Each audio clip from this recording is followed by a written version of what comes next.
What's up? Okay, so if you haven't already watched the part one, both these people had very similar questions.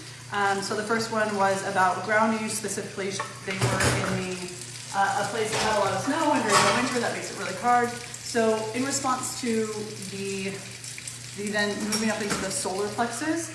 So the solar plexus is your sense of self, is your sense of identity. This is also where a lot of people store trauma regarding to like the inner child type stuff. So in it's like inner child and ego are like the opposite sides of the same coin. The ego is constantly trying to protect the inner child from being hurt. Hold on, I'm gonna turn the garbage disposal on. Okay, we're back. So the ego is always trying to protect this inner child, right? It's kind of like, and there's a lot of ways that this can happen. It's not just an ego like Big Brother-ish. Sometimes an ego means that you retreat, but usually it's some way to keep you guarded.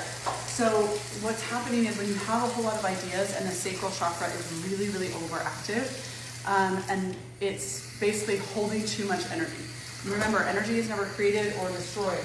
So it's just moving. It's constantly moving based on what's going on in your life. So if you're experiencing a lot of active energy, you're taking lots of ideas but having a hard time moving forward, start to look at ways. Are you afraid to talk to people about what your offers are? Are you afraid to that somebody's going to judge you? Are you not sharing online because you're like, oh, well, again, this might be family members or, lots of people already know this. I don't know really what I would add as value. I'm just saying the same thing that other people are saying.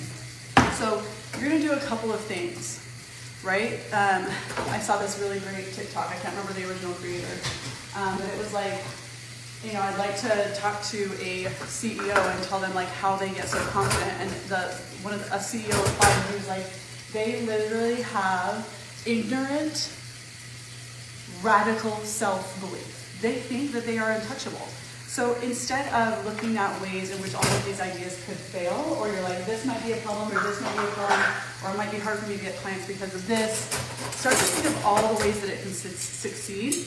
And also what you have to do is kind of show to yourself that how you've succeeded already in life. So your physical body needs to be shown and given proof so it feels safe. So what you're going to do is recall a time when something new was learned, and once you learned it, you were successful. It helps to balance the solar plexus, feel really powerful, and tell that ego that's in overdrive to really calm down and take a backseat.